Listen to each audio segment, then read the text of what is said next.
Here's Johnny. Welcome to Watch Mojo, and today we're counting down our picks for the 10 horror movies you have to watch twice. They don't see each other. They only see what they want to see. They don't know they're dead. Number 10, Eraserhead. You're on vacation now. You can take care of it for a night. Well, you'll come back tomorrow? All I need is a decent night's sleep. Like many of David Lynch's works, you could watch Eraserhead many times and always have a different interpretation. The surrealist director's first full-length film follows Henry Spencer as he raises his bizarre, misshapen child. Oh, you are sick. It unfolds more like a collection of unsettling images than a discernible plot, and countless frames are stuffed with symbolism that will have you doing a double take. With everything from dirt-filled grocery bags, strange pencil factories, and one unlucky chicken, the amount of offbeat details can be overwhelming after just one screening.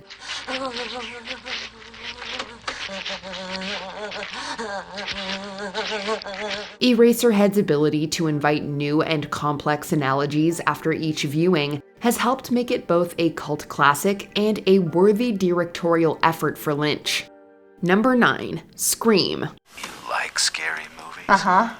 What's your favorite scary movie? Wes Craven's cult classic is not just another slasher flick. Scream centers around Neve Campbell's character Sidney, who's being pursued by the mysterious and elusive Ghostface serial killer. Do you like scary movies, Sydney? The movie deserves another go-around just because of its climax, as knowing who the murderer is makes the original kills even better. Surprise, Sydney. The film is also an example of mid-90s meta humor, constantly making references to itself and its framework. How come Jamie Lee Curtis is in all of his movies? She's the Scream Queen. Heck, you could make a drinking game out of it. One drink for every meta joke. Actually, don't do that. You definitely won't last until the end. Never, ever, ever, under any circumstances say, I'll be right back. Because you won't be back. I'm getting another beer. You want one? Yeah, sure. I'll be right back. Number 8, Videodrome.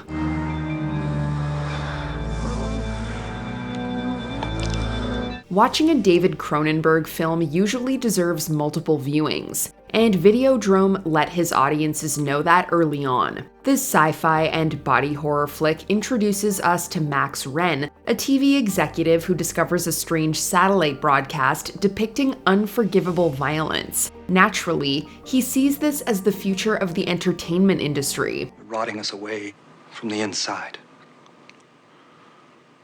We intend to stop that rot. During an initial watch, you might not be able to think far beyond the movie's shockingly disturbing content, but a closer look reveals plenty of allegory and social commentary. Media desensitization, misuse of technological performance platforms, and contemplations on the nature of reality are all explored here. Repeat screenings invite Videodrome's watchers to peel back its complex layers and contemplate the dark tale's relevance in our current digital society. Your reality is already half video hallucination.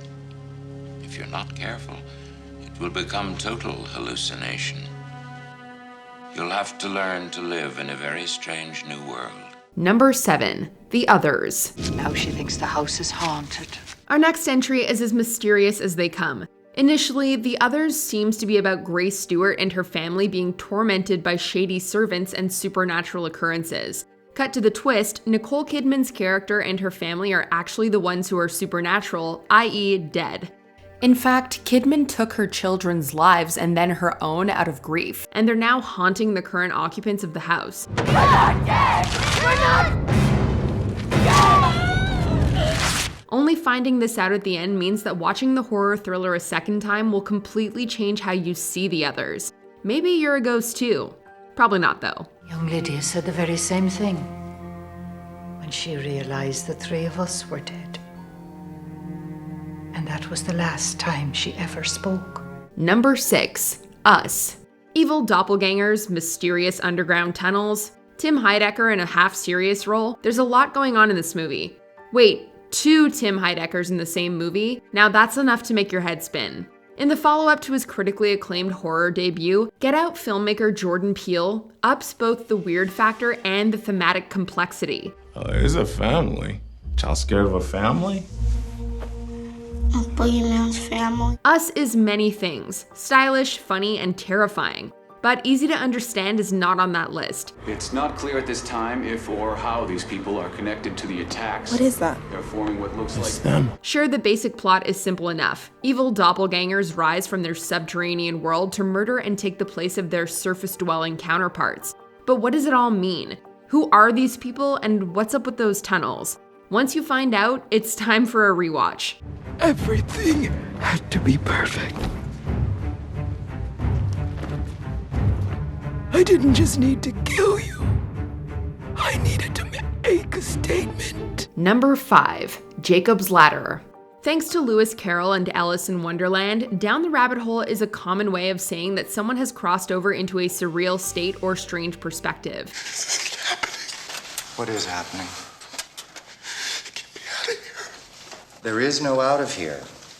You've been killed. Well, we'd like to suggest climbing Jacob's Ladder as a potential substitute, because this movie is seriously messed up.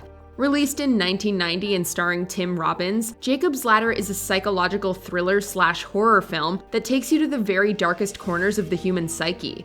You're a lucky guy, Jake. You must have friends in high places. Our protagonist, Jacob, is a Vietnam vet who, upon finding himself back home in NYC, is plagued by increasingly strange, violent, and grotesque hallucinations. Jacob's mind is not to be trusted, but we're almost exclusively tied to his perspective, making this one heck of a trip down the rabbit hole. Dream on. God, no. Number 4, Saw. Hello, Amanda. You don't know me, but I know you. I want to play a game. In the first entry of the Saw franchise, audiences watched in fear as characters Adam Stanheight and Dr. Lawrence Gordon struggled to survive the first Jigsaw Killer game. If you do not kill Adam by 6, then Allison and Diana will die. If you've already watched it once, you know that Jigsaw is actually very much present the whole time, just not in a way anyone could have predicted. This makes the film more enjoyable to watch a second time around, as does knowing Dr. Gordon's real fate thanks to Saw 3D. Not to mention, you'll also realize that the bathroom reappears in later films in the franchise. Most people are so ungrateful to be alive. But not you. Not anymore. Game over. Number 3, Midamar. Whoa, who's that one? That's last year's May Queen. Beautiful. You know, I'm very, very glad you're coming. While we could have gone with Ari Aster's debut feature Hereditary, we think Midamar is more of an in-depth mind-bender. How long was I asleep? I mean, we found you here like 6 hours ago. When a troubled couple travels to Sweden to participate in a rare cultural festival, they become more horrifyingly involved than intended.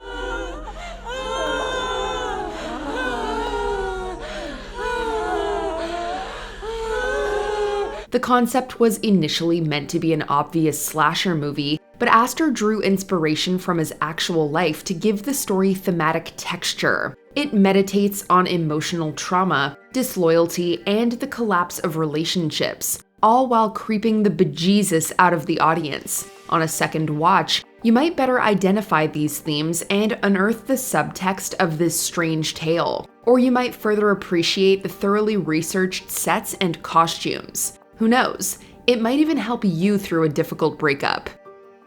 Number 2, The Sixth Sense. M. Night Shyamalan's brilliant psychological horror introduced audiences to a boy who can see dead people, and the dedicated child psychologist trying to help him. You are not a freak, okay? If you've been hiding under a rock for over 2 decades and you don't know the twist, we won't ruin it here. Do you want to tell me something? But suffice to say, there are countless hints throughout, and it takes multiple viewings to notice them. Either way, after watching the end, you won't be able to watch it the same way again. It becomes a different movie, one much spookier, but also more poignant. They don't see each other. They only see what they want to see. They don't know they're dead. Before we continue, be sure to subscribe to our channel and ring the bell to get notified about our latest videos. You have the option to be notified for occasional videos or all of them. If you're on your phone, make sure you go into your settings and switch on notifications. Number 1. The Shining. Stay away from me! Don't hurt me! I'm not gonna hurt you. Stay away from me! Stay away! Please! It's one of the greatest horror movies ever filmed, and for that reason alone, you can't just watch it once. Stanley Kubrick's masterpiece traps us in the Overlook Hotel with a family going mad from cabin fever, or haunted by ghosts, or both. Here's Johnny! The ending famously includes Jack Torrance's body in the snow, frozen with the axe he'd used to attack his family.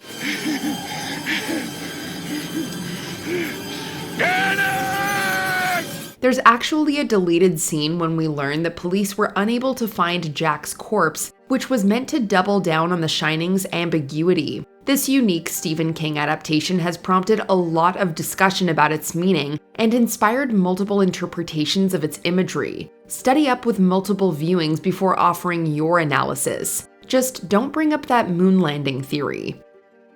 What horror movie left you scratching your head the first time you saw it? Let us know in the comments.